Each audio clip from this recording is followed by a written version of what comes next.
प्रभू येशूचे स्वर्गारोहण, the ascension of our lord Jesus Christ, हा ख्रिस्त सभेमधील एक फार मोठा आणि महत्त्वाचा सण आहे.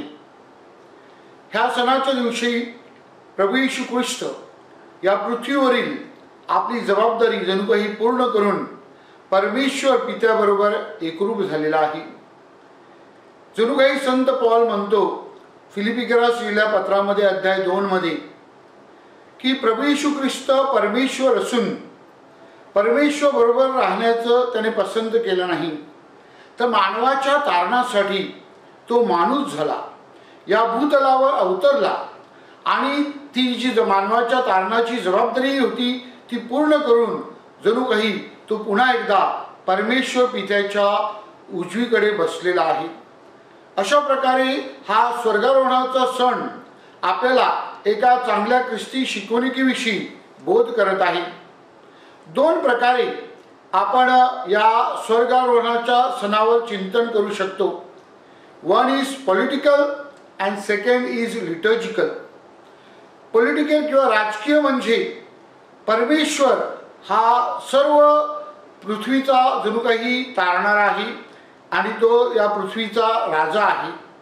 आणि प्रभू येशू ख्रिस्त हा जणू काही स्वर्गारोहणाद्वारे परमेश्वर पित्याच्या उजवीकडे विराजमान होऊन जणू काही परमेश्वराने ही सगळी जबाबदारी त्याच्यावर सोपवलेली आहे आणि म्हणून तो स्वर्गातून जणू काही आपल्यावर राज्य करत आहे.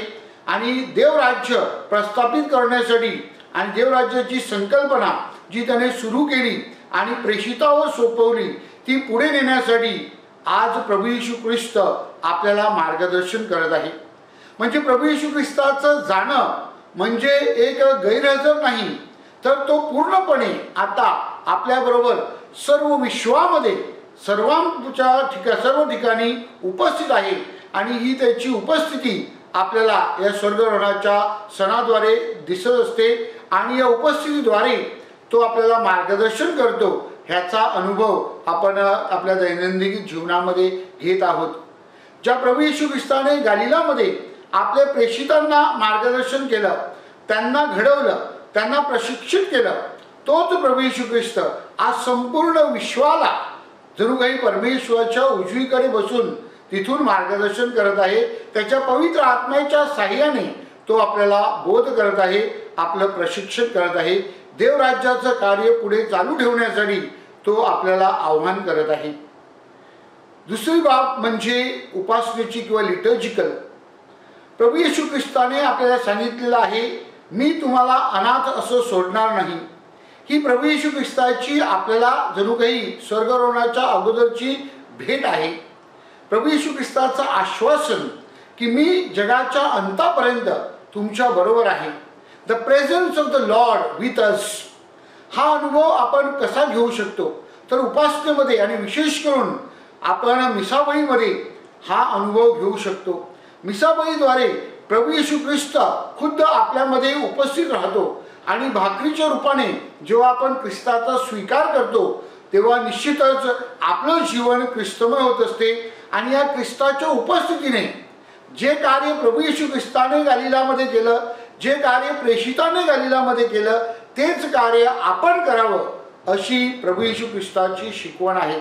आणि म्हणून त्या अनुषंगाने आपण विचार केला पाहिजे की कशा प्रकारे प्रभू येशू ख्रिस्ताची ही जी उपस्थिती आहे ती आज आपल्याला जगामध्ये दाखवायची आहे. आणि या स्वर्गारोहणाचा सण आपल्याला जणू काही आठवण करून देत आहे.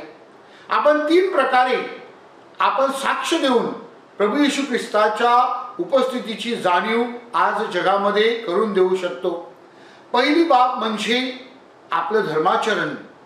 प्रभू येशू ख्रिस्त आपल्याला सांगतो की जसा परमेश्वर पवित्र आहे तसे तुम्ही पवित्र व्हा. जसा परमेश्वर परिपूर्ण आहे तसे तुम्ही परिपूर्ण व्हा. जसा परमेश्वर उदार आणि सर्व ज्ञानी आहे किंवा व्यापी आहे, प्रेमळ आहे, क्षमाशील आहे, तशी तुम्ही देखील क्षमाशील आणि उदार व्हा. होय, आपण जेव्हा पावित्र्यात वाढत असतो तेव्हा निश्चितच आपण परमेश्वराच्या उपस्थितीची जाणीव आपल्या आजूबाजूला आपल्या परिसरामध्ये करून देऊ शकतो. आणि म्हणून पवित्र आत्म्याच्या मार्गदर्शनाने, पवित्र आत्म्याच्या साह्याने आपण पवित्र जीवन जगावं, शुभवर्तमानाला अनुसरून असं जीवन जगावं आणि प्रभूचा गौरव करावा, तशी साक्ष आपण देऊ शकतो. दुसरी बाब साक्ष देण्याची ती म्हणजे प्रभू येशू ख्रिस्त म्हणतो सेवाभावी जीवन जगा. होय माझ्या प्रिय बंधू भगिनींनो, प्रभू येशू ख्रिस्ताने जगाला सेवेची आगळीवेगळी शिकवण दिली. जो प्रभू येशू ख्रिस्त आज स्वर्गामध्ये पित्याच्या उजवीकडे विराजमान झाला आहे, सिंहासनावर बसला आहे, तोच प्रभू येशू ख्रिस्त ह्यांनी शेवटच्या भोजनाच्या प्रसंगी आपल्या शिष्यांचे पाय धुवून सेवेचा महामंत्र जगाला दिला आहे. त्याची सेवा जी आहे ती संपली नाही. प्रेषितांनी ही सेवा पुढे चालवली. ख्रिस्त सभा आज ही सेवा पुढे चालवत आहे. ख्रिस्त सभा आपल्या उपस्थितीने ज्या ज्या ठिकाणी कार्य करीत आहे ती सेवाभावी कार्याची साक्ष देत आहे. आपण देखील आपल्या दैनंदिन जीवनामध्ये सेवाभावी जीवन जगण्यासाठी जेव्हा पुढे येतो, मग ते आपल्या कुटुंबात असो, आपल्या गाव परिवारामध्ये असो, आपल्या धर्मग्रामात असो, आपल्या समाजामध्ये असो, तेव्हा निश्चितच आपण प्रभू येशू ख्रिस्ताची साक्ष देतो, त्याच्या उपस्थितीची साक्ष देतो.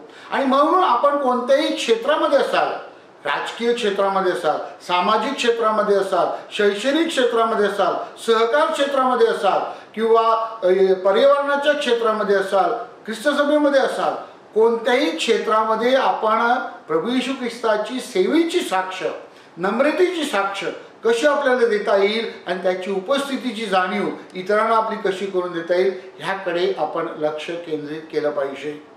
आणि तिसरी गोष्ट ज्याद्वारे आपण प्रभूची साक्ष देऊ शकतो, ज्याच्याविषयी पोप फ्रान्सिसने या जुबली वर्षामध्ये आपल्याला जणू काही आठवण केली आहे की आशा निराश करत नाही. आपण आशेचे यात्रेकरू बनले पाहिजे. We have to become pilgrims of hope. Pope Leo देखील आपल्याला या सणाविषयी, स्वर्गारोहणाच्या सणाविषयी बोलताना सांगतात की प्रभू येशू ख्रिस्ताचा स्वर्गारोहण आपल्याला आशेचं जीवन जगण्यासाठी आमंत्रित करीत आहे. होय, प्रभू येशू ख्रिस्त स्वतः म्हणतो, मी जातो कारण मी तुमच्यासाठी जागा तयार करायला जात आहे.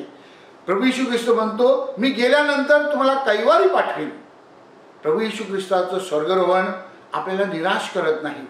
प्रभू येशू ख्रिस्ताचं स्वर्गारोहण आपल्यामध्ये एक नवीन आशा, पवित्र आत्म्याचा स्वीकार करण्यासाठी, आपलं जीवन स्वर्गीय बनवण्यासाठी, जिथे प्रभू येशू ख्रिस्त गेला तिथे आपण जाऊ शकतो अशी जणू काही भावना आपल्यामध्ये निर्माण करण्यासाठी प्रभू येशू ख्रिस्ताचं स्वर्गारोहण आपल्याला आमंत्रित करीत आहे.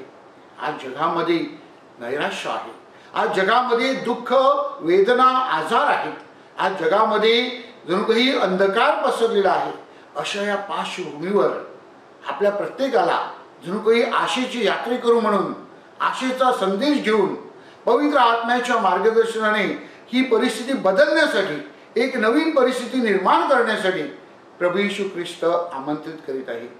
शेवटी माझ्या प्रिय बंधू भगिनींनो, प्रभू येशू ख्रिस्ताचा स्वर्गारोहण हा सोहळा आपल्याला पवित्र मरियेची देखील आठवण करून देते.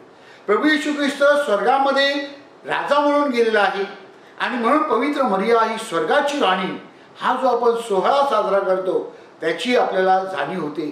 पवित्र मरियेने ज्याप्रमाणे श्रद्धेचं जीवन जगलं, पवित्र मरियेने ज्याप्रमाणे सेवेचं जीवन जगलं, पवित्र मरियेने ज्याप्रमाणे आशेचं जीवन जगलं आणि पावित्र्यामध्ये ती जशी संपन्न झाली, तशाच प्रकारे तुम्ही आणि मी, आपण देखील जणू काही आपलं जीवन अर्थपूर्ण करून आपण ख्रिस्ताबरोबर, पवित्र मरियेबरोबर स्वर्गामध्ये तसा अनुभव घेऊ शकतो.